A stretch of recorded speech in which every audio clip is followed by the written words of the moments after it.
계속해서 우리 십계명을 배우고 있는데요. 6, 7, 8, 9계명, 살인하지 말라, 간음하지 말라, 내 이웃의 것을 도적질하지 말라. 이런 계명들은 행동으로 직접 저지르는 그런 계명 아니겠습니까?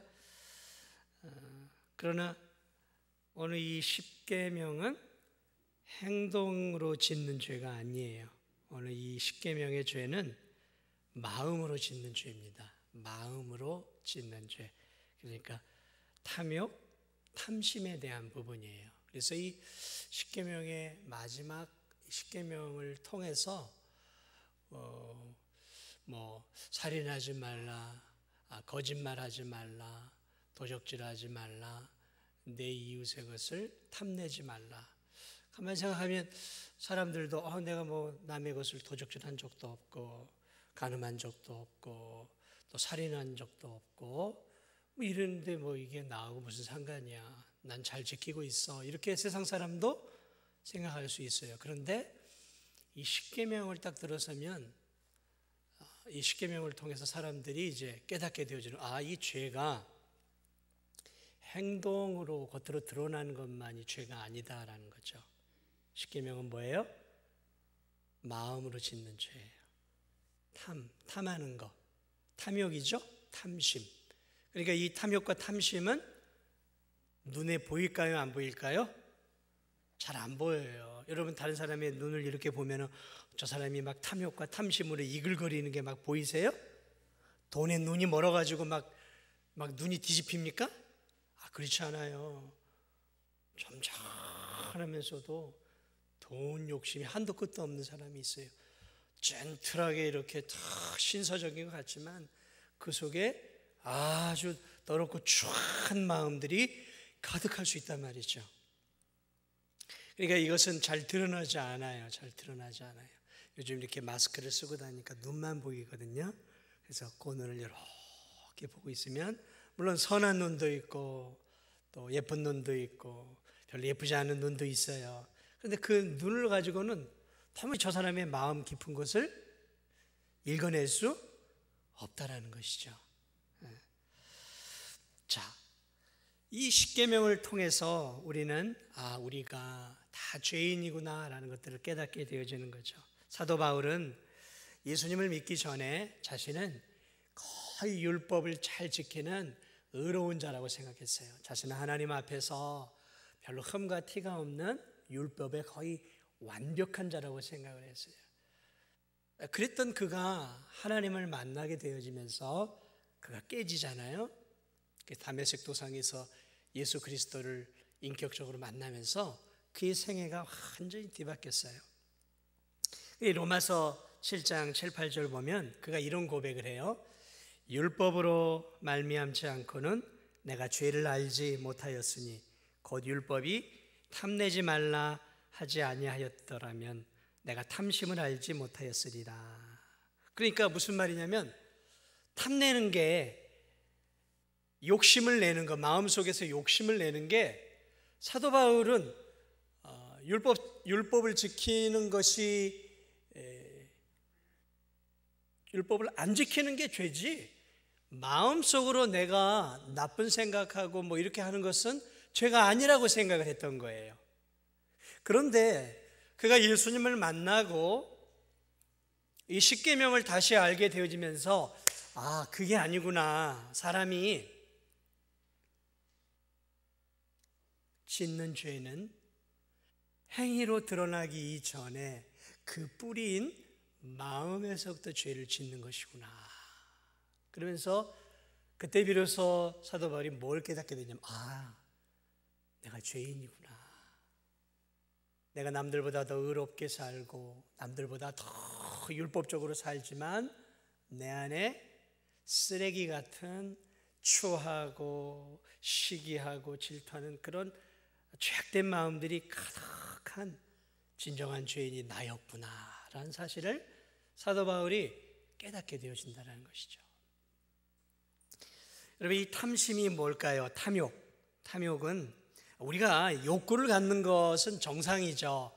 배가 고파서 밥을 먹고 싶어 하고, 또 열심히 돈을 벌어서 또 열심히 일을 해서 돈을 벌고자 하는 것, 또 열심히 땀 흘려 직장에서 노력해서 정상적으로 승진을 하고자 하는 것, 또는 열심히 사업을 해서 내 사업을 더 일으켜 세우는 것.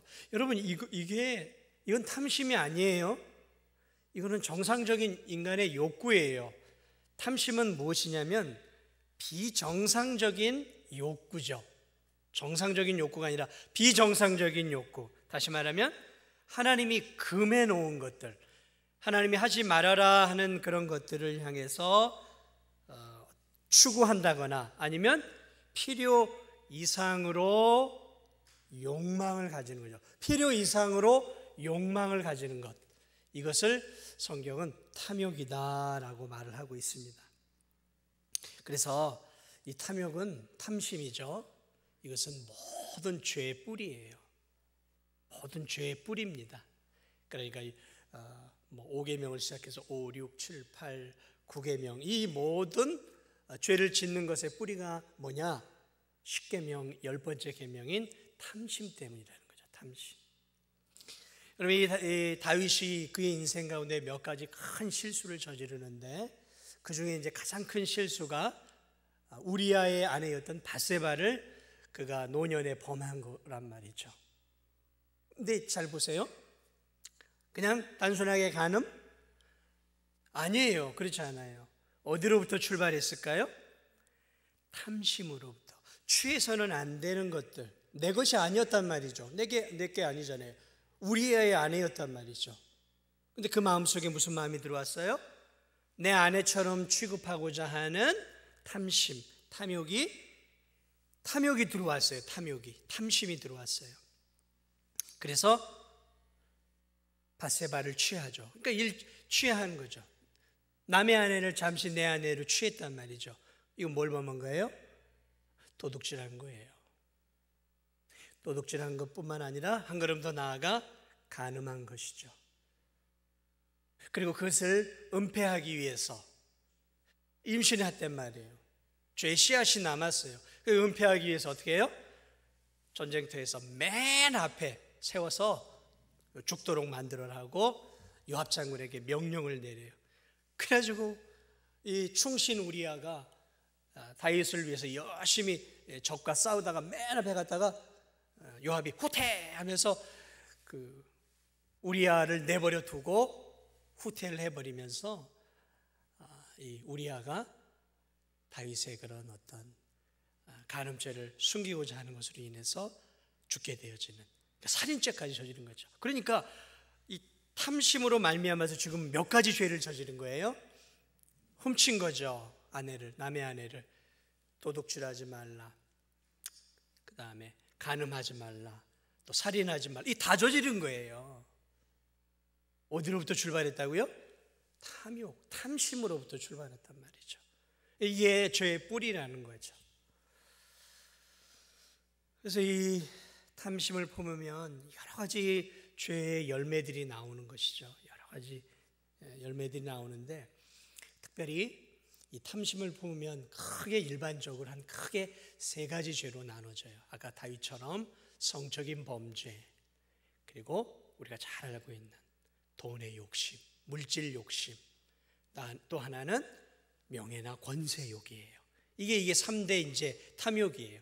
여기서 이제 이렇게 탐심을 갖게 되어질 때 크게 이 세 가지 갈래로 나타나는 거죠. 성욕, 그 다음에 물질욕, 또 하나는 명예나 권세욕으로 나죠. 여러분 보세요. 세상에 이 탐욕을 가진 사람들의 특징들은 요 세 가지 범주 안에서 크게 벗어나지 않아요. 대개 다 그런 쪽이에요. 보세요. 여러분, 이 가장 보편적인 게 뭐예요? 물질 욕심이죠. 돈 욕심. 사실 돈은 꼭 필요한 거 아니겠습니까? 돈은 있어야죠. 얼마나 있으면 될까요? 우리 기도하신 권사님, 우리 박연영 권사님, 얼마나 돈이 있어야 만족하시겠어요? 말할 수 없죠. 왜? 한도 끝도 없으니까. 세계 최고의 부자였던 록펠러, 지금도 뭐 자산을 따지면 지금의 뭐 무슨 그 최고의 그 부자인 뭐 그런 사람도 있지 않습니까? 빌 게이츠나 이런 사람들보다 그 당시에는 더 부자였다고 해요. 그 당시로 환산을 하면. 이 록펠러에게 어느 기자가 가서 이렇게 질문했대요. 당신은 세계 최고의 부자인데 얼마를 더 가져야 만족하겠습니까? 얼마를 더 가져야 만족하겠습니까? 질문을 했대요. 그랬더니 그 믿음을 가진 사람이에요. 록펠러도 11조 잘 드린 사람이잖아요. 그래서 어머니가 어려서 키우면서 항상 주머니 2개를 만들어줬대잖아요. 한쪽은 용돈, 한쪽은 또 11조. 그래가지고 다른 건 몰라도 11조만큼은 철저히 해서 대기업을 갖고 왔을 때도 11조 전산팀만 따로 있다고 하잖아요. 11조 전산팀만. 한 달 수입에 11조만 전담을 하는 재정운영팀이 있는 거예요. 그만큼 어마어마한 부자였는데 그에게 기자가 당신은 어느 정도 돈이 더 있으면 만족하겠습니까? 그랬더니 뭐라고 얘기했냐면 $1, $1만 더. 무슨 말이에요? 조금만 더 있으면 내가 만족할 것 같다. 그 억만장자가 자기가 평생을 놀고 먹고 다 써도 쓸 수 없는 그 억만장자에게 얼마나 돈을 더 가지면 만족하겠습니까? 그러니까 $1만 더. 만족이 없다라는 거죠. 그러니까 물질의 욕심엔 한도 끝도 없다라는 것이죠. 여러분, 우리 여성들은 보석을 좋아하죠. 남편이 10캐럿짜리 몇 억짜리 보석을 하나 탁 사주면 그걸로 여성들이 만족할 수 있을까요? 막 좋아하면서 그럼 이번엔 여보 목걸이, 그래서 이번 또 목걸이 해주면 이번엔 팔찌, 이런 거 찾지 않겠습니까? 여성들의 욕구도 끝이 없는 거죠. 사람의 욕구는 끝이 없어요. 저희 예전에 그 부정부패했던 필리핀의 그 누굽니까? 그 왕의 아내였던 이멜다 여사인가요? 그 왜 여사 그때 한번 보니까 옷장에 옷이 막 수백 벌이고 특히 그 이멜다 여사는 신발에 집착했더라고요. 세계 명품은 신발은 다 해놨어요. 와, 모르겠어요. 수백 개가 넘어요. 그때 그 사진 보니까 세계 명품 전시장이에요. 그 신발장이 수천 켤레예요. 아마 이멜다 여사에게 여사님, 이 신발이면 만족하시겠습니까? 그럼 뭐라 그랬을까요? 아니요, 저 하나만 더, 저 한국에 모 백화점에서 파는 신발 하나만 더, 그랬겠죠. 이 욕구라는 게요, 한도 끝도 없다라는 것이죠. 그래서 이것이 정도를 벗어나면 탐욕이 되어지는 것이죠. 성경도 은을 사랑하는 자는 은으로 만족함이 없고 라고 말하고 있는 것이죠. 자기가 가지고 싶은 것에 대해서 만족함이 없다라는 것이죠. 여러분 자신의 집안을 쭉 둘러보세요. 혹시 내가 이렇게 모아드리는 게 있습니까? 어떤 분들은, 어떤 청년들은 보니까 신발에 이렇게 좀 집착을 하더라고요. 새로 나온 좋은 신발 잘 신지 않아요. 이렇게 무슨 뭐 한정판 뭐 이런 식으로 이렇게 해서 나온 것들을 막 줄을 서서 신발 쫙, 또 어떤 분들은 이렇게 여성용 백, 고급 백들을 쫙 이렇게 사드리는 게 인생의 취미예요. 만족할까요? 아니요, 만족 안 하더라고요. 만족 안 하더라고요. 더 하나만 더. 이번에는 이태리제로, 이번에는 저 독일제로, 이번에는 뭐 어디 걸로. 그래서 저 서울에 무슨 뭐 백화점, 큰 대형 백화점에서 명품 뭐 세일한다 그러면요, 젊은 여성들이요, 몇 시간 전부터요, 20% 30% 세일을 한다고 이렇게 광고가 나오면 줄을 쫙 섭니다. 그 문을 탁 열면 그냥 쏜살같이 가서 20, 30% 세일하는 좋은 것들 막. 만족이 없다라는 거죠. 만족이. 여러분은 뭘 이렇게 혹시 집착하고 있습니까? 이 은행 계좌에 이렇게 숫자가 올라가는 것에 만족함을 누리세요? 아니면 뭘 이렇게 집착하고 계세요? 만족이 없어요. 만족이 없어요. 저 같은 경우도 무슨 뭐 만족이 있겠습니까? 제가 바라는 게 있다면 책이겠죠. 좋은 책들을 사서 이렇게 좋은 책들을 많이 소장해 놓고 필요할 때마다 꺼내서 볼 수 있으면 좋죠. 지금도 많지 않아요, 책이. 그런데 지금 있는 책의 2배 정도가 되면 제가 만족할 것 같으세요? 아니요, 만족 안 해요. 만족할 수 없죠. 왜요? 더 많은 책들이 세상에 많거든요. 이게 한도 끝도 없는 거죠. 만족이 없다라는 것이죠. 이 무력에 빠지게 되어지면, 그래서 성도들이 이 무력에 빠지는 것을 조심해야 됩니다. 왜냐하면 이게 신앙과 직결이 되어 있기 때문에 그래요. 무력에 빠지기 시작하면 헌금이 아까워요. 헌금이 아깝습니다. 11조요. 어떻게 내요? 한 푼이라도 모아가지고 집 사고 땅 사고 자식들도 키워야 되는데 어떻게 11조를 내고, 감사헌금이요? 어떻게 그냥 감사헌금을 내겠어요? 살다 보니까 감사한 것보다 감사하지 않은 게 더 많은데. 헌금이 아까워져요. 아까워요. 헌금이 하나님께 드리는 것조차도 아까워요. 무력에 빠지기 시작합니다. 물질 욕심을 여러분 수십억 수백억이 아니에요. 내 삶 속에서 작은 물질에 내가 만족하지 못하는 거죠. 그러니까 움켜잡는 거죠. 그래서 무력이 있는 사람들의 특징은 뭐냐면, 그게 부자든 아니든 상관없이 잘 나눠주지 못해요. 밥 한 번 잘 못 사요. 다른 사람에게 커피 한 잔 잘 못 사요. 얻어먹는 것은 능숙하지만 이렇게 내가 이렇게 베풀고 나누는 것은 굉장히 인색해집니다. 자린고비가 그렇잖아요. 자린고비, 구두쇠. 이게 뭡니까? 움켜잡을 줄 알아요. 그런데 이게 나가진 않아요. 움켜잡는 거죠. 그러면 성도다운 삶을 살기가 어려워지는 것이죠. 그래서 이 무력이 사실은 성도들의 신앙을 굉장히 좀먹는 굉장히 위험한 욕심입니다. 이 부자만의 문제가 아니라요, 우리의 보편적인 삶 속에서, 그래서 우리가 우리 자신을 살펴야 돼요. 그래서 오늘 이 10계명이 가르쳐주는, 10번째 계명이 가르쳐주는 게 뭐냐면 자족하라라는 거예요. 10계명이 가르쳐주는 것은 하나님이 주신 은혜 안에서 자족할 수 있어야 된다는 거예요. 만족할 수 있어야 된다는 거죠. 한 달에 100만 원 벌면 그것으로 자족하며 살아갈 수 있어야 한다는 거죠. 한 달에 1,000만 원을 주면 그 안에서 자족할 수 있어야 된다는 거죠. 자족을 가르쳐주고 있는 거예요. 하나님이 주신 내 삶 속에서 자족함이 없을 때 우리의 마음속에서 파고드는 게 이 탐심이라는 거죠. 두 번째는 이 명예, 권세욕이죠. 신분에 대한 상승 욕심, 또는 어떤 지위에 대한 지나친 상승 욕심이죠.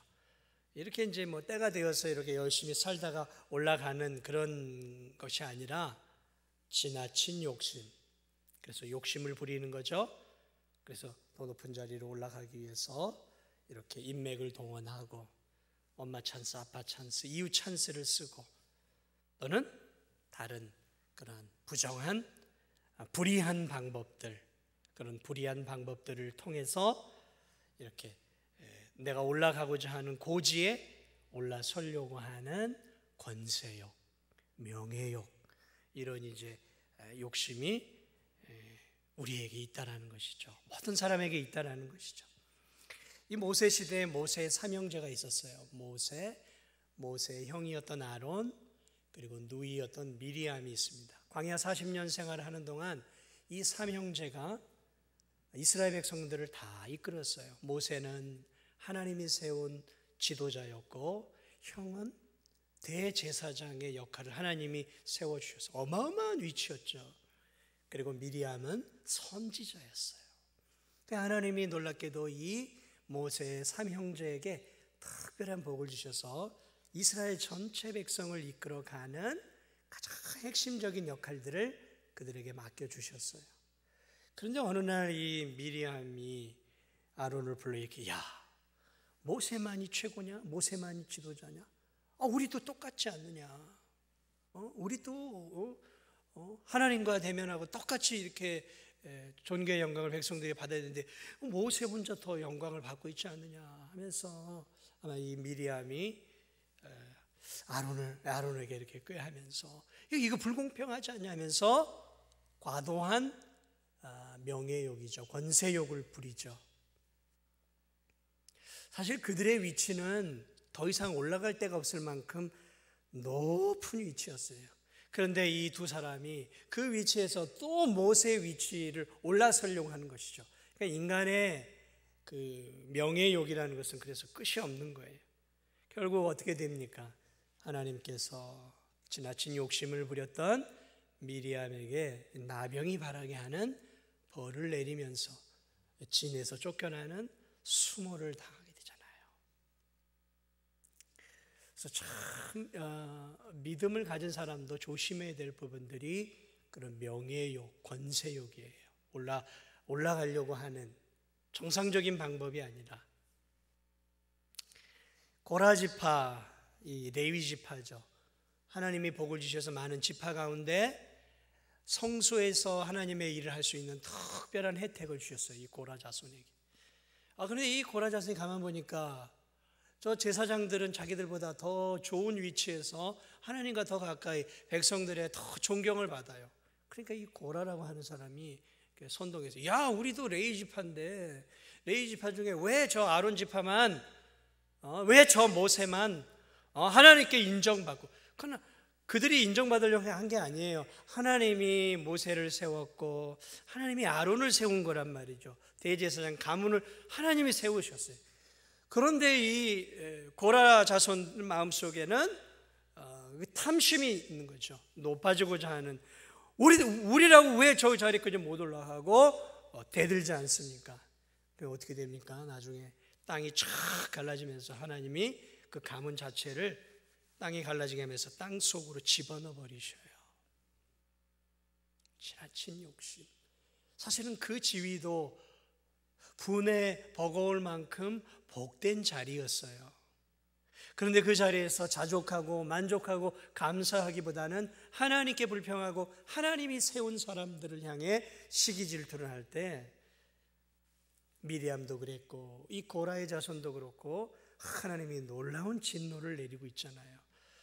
참 두려운 거죠. 하나님의 사람들이라고 욕심이 없는 게 아닌 거예요.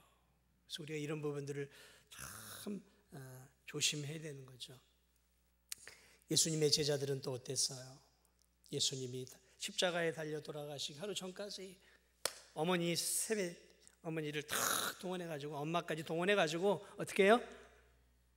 예수님, 우리 큰아들은 우편에, 작은아들은 좌편에 세워 주시옵소서 하고 여성 특유의 목소리로 말했겠죠? 그 자리가 얼마나 영광스러운 자리예요.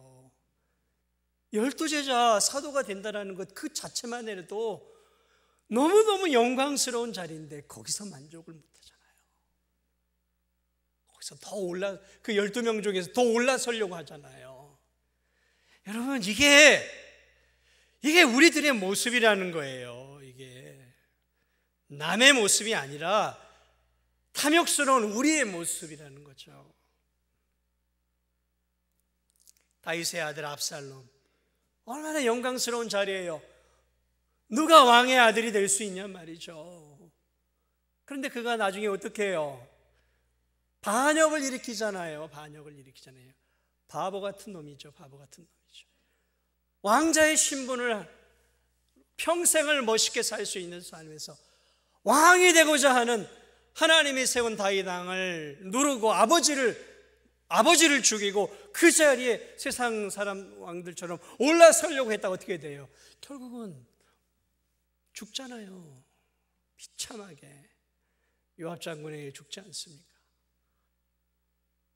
어떻게 이런 일들이 일어나냐 말이죠. 오늘 우리 주변을 보세요. 얼마나 그런 일들이 많습니까? 초등학교 반장을 하는 것부터 동네 이장, 각종 지역의 단체장, 선출직, 고위, 공무원, 국회의원, 대통령 이르기까지 남들보다 더 높은 자리에 올라서려고 얼마나 여러분 보이지 않는 물밑 그런 권모술수가 진행되고 있습니까? 그러다 그런 것들이 세월이 지나서 하나씩 뻥뻥 터질 때 보면 이야, 참 더러운 짓들 많이 했구나. 그때 알게 되죠. 그때. 사랑하는 여러분, 교회 안에서도 마찬가지예요. 교회 안에서의 직분 감투 아니에요. 섬기고 애를 쓰고 교회의 무거운 짐을 짊어지라고 중직이라는 것도 세워놓은 거예요. 사람들이 원사님, 장로님, 안수 집사님, 집사님 이런 명예를 위해서 세우는 게 아니라 교회가 어렵고 힘들 때 기도의 짐을 지고 물질의 짐을 지고 헌신의 짐을 짊어지고 하나님의 일을 하라고 세워놓은 말 그대로 종의 자리예요. 종의 자리. 종의 자리라고요. 그런 이 자리에 중직에 선거에서 떨어지면 어떻게 교인들이 나한테 이럴 수 있어? 나보다 신앙생활 못한 사람이 이렇게 되고 나는 이 명예욕으로 생각하니까 성도들이 나를 뽑아주지 않은 것에 대해서 너무너무 섭섭해하고 이게 화가 나는 거예요. 그래가지고 꿍하니 있어요. 그건 그나마 나아요. 교인들이 나를 이렇게 심지어 목사까지 목사님이 나한테 이럴 수 있어? 좀 더 힘을 써줘야 되는 거 아니야? 내가 무슨 힘을 쓸 수 있어요? 그런 부분에. 그래, 교회 바깥으로 나가요. 내가 이 교회 아니면 내가 중직할 데가 없는 줄 알아? 그래서 더 작은 교회들을 찾아다녀요. 여러분, 이 명예욕이 교회 직분까지 명예욕으로 생각한단 말이죠. 아니죠. 죽어라 봉사라고 세워놓은 자리 아닙니까? 우리 교회에서는 죽어라 봉사하라고 임직식이 되면 아무것도 받지 않고 도리어 신발도 사시라고 열심히 일하시라고 이렇게 신발도 사주고. 그렇죠?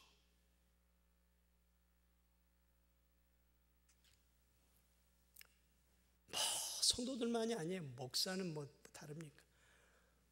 무슨 큰 총회장이 되려고 막 이렇게 장이 되려고 돈도 뿌리고 아주 부끄러운 일들이 많아요.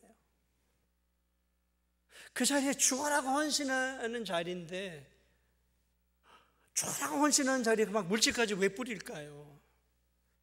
명예라고 생각하나 봐요. 명예. 권력을 쓸 수 있는 자리라고 생각을 하는 거예요. 탐심이죠, 탐심. 교회 일도 마찬가지입니다, 여러분. 교회에서 어떤 자리에서 섬기는 그 자리, 그것이 장의 자리든 어떤 자리든 섬기라고 세우는 자리잖아요. 섬기라. 왜? 목사님은 저 사람을 세웠어. 저 자리는 내가 앉아야 될 자리인데. 이러면서 가장 적절한 사람을 필요해서 세워놓으면 그 자리에 세우는 그 사람을 향해 시기 질투를 많이 해요.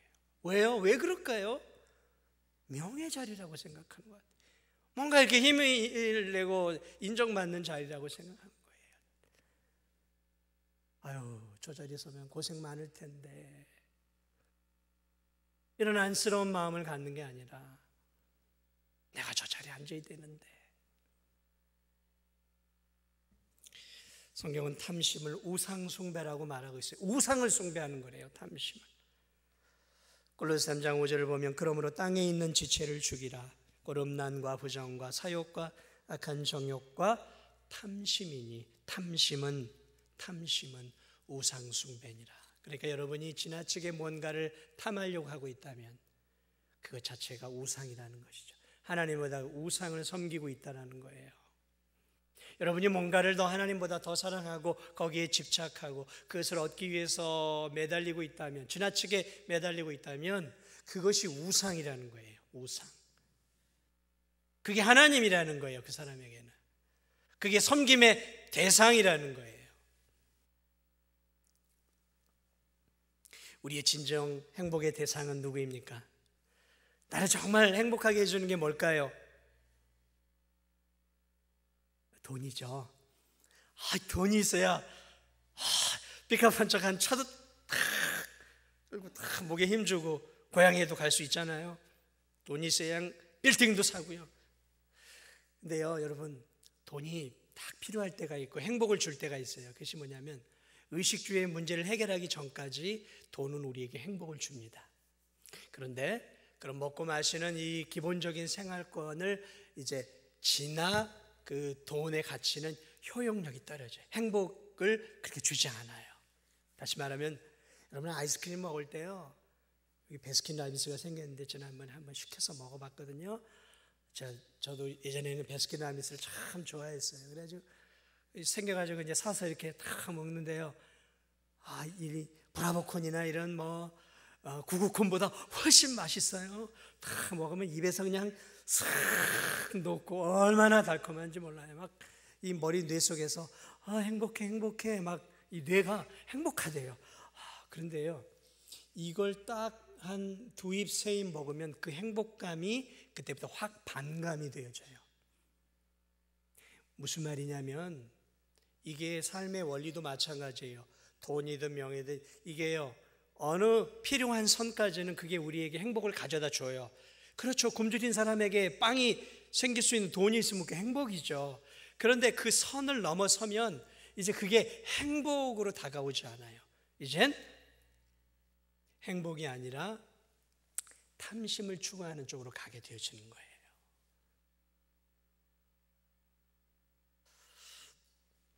오늘 성경이 우리에게 강조해 주는 것, 자족이라는 거죠. 그래서 오늘 이 탐욕에 대한 치료책이 무엇이 있을까? 성경은 우리에게 자족하며 살라는 거죠. 지금 주어진 삶에, 하나님이 내게 주신 이 삶에 만족하고 감사하며 살라는 것이죠. 여러분, 지금의 삶에 감사하세요? 어떻게 감사해요? 지금 내 삶이 어려워 죽겠구만, 힘들어 죽겠구만, 지금 몸도 여기저기 아파 죽겠구만, 어떻게 내가 감사해요? 그러세요? 그러면요, 평생 자족하지 못하고 살아요. 평생 남의 뒷공무니만 바라보면서 저 사람은 행복할 때 나는 뭐지, 이러다 죽는 거예요. 오늘 십계명이 우리에게 가르쳐주는 것은 지금의 주어진 삶 속에서 감사하라는 거예요. 남의 집에 있는 거 보고 부러워하지 말고 내 집에 만족하라는 거예요. 남의 여자들 부러워하지 말고 내 집 안에 있는 내 마누라만으로 만족하라는 거예요. 남의 집에 있는 튼실한 종들 보면서 저 종이 우리 집에 있었으면, 아니라 내 집에 있는 종들, 내 집에 있는 소, 내 집에 있는 말라 비틀어진 양이라도 그것에 만족하며 살라라는 거예요. 하나님이 주신 삶 속에 감사를 가지고 만족을 살 때 탐심이 떠나가는 거예요. 사랑하는 여러분, 지금 삶에 감사하십니까? 9명은 감사하는 것 같은데 1명이 여전히 인상을 찌푸리고 있어요. 그래도 내가 지금 이 상황에서 내가 감사를 해야 되나 말아야 되나. 감사하십시오. 감사하며 사세요. 지금의 우리의 삶이 얼마나 감사한 게 많아요. 저가 삼간이라도 하나님께서 내게 주어진 작은 집이라도 한 칸이 있고, 먹고 살 쌀떡에 쌀이 있고, 그래서 몸된 교회에 나와서 하나님 앞에 예배드릴 수 있는 건강이 있고, 이 세상을 떠나면 하나님이 예배해 놓은 영원한 하나님 나라가 내 것인데, 이 땅에서 조금 어려우면 어때요? 조금 남들보다 좀 못 살면 어때요? 그래도 다 먹고 살잖아요. 여러분, 삼성의 무슨 회장은 100끼 200끼 먹습니까? 똑같아요. 며칠 전에 그저께 솔비치 가가지고요 뷔페 갔는데 얼마나 맛있는 게 많이 있는지 몰라요. 막 스테이크도 있고요. 그래가지고 제가 스테이크를 2덩어리를 탁 해서 이런 거 언제 먹어봐? 그래서 탁 썰어서 먹어봤는데요. 2번, 3번 먹을 때는 맛있어 행복해 그랬는데 4번, 5번 먹으니까 그래 이 맛이지 하면서 그냥 먹게 되더라고요. 그냥 먹게 되더라고요. 5만 원짜리 10만 원짜리 뷔페에서 먹으나 그저 6, 7천 원짜리 그저 순대국밥을 차라리 순대국밥이 더 맛있어요. 맛있어요. 내 주어진 삶 속에서 하나님 감사합니다. 감사합니다. 감사합니다. 내 가정 주시고 내 자녀들 주시고 내 이런 형편 처지 가운데서 나를 사랑하신 하나님 감사합니다 하면서 살아가는 삶을 살아갈 때 여러분 우리 안에 있는 탐심과 탐욕 떠나가는 역사가 있을 줄 믿습니다. 현재의 삶 속에서 다 감사하며 사십시오.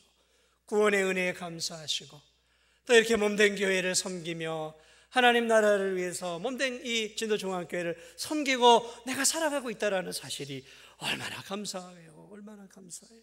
일할 수 있는 건강한 육체가 있다는 게 얼마나 감사하고 여러분 내가 살 수 있는 집이 있다는 게 얼마나 감사해요. 내 가족이 있다는 게 얼마나 감사합니까? 감사하고 감사할 때 하나님께서 더 큰 감사로 우리의 삶을 채워주실 줄 믿습니다. 감사하고 늘 자족하며 살아갈 수 있는 저와 여러분이 되시기를 주님의 이름으로 축복을 드립니다.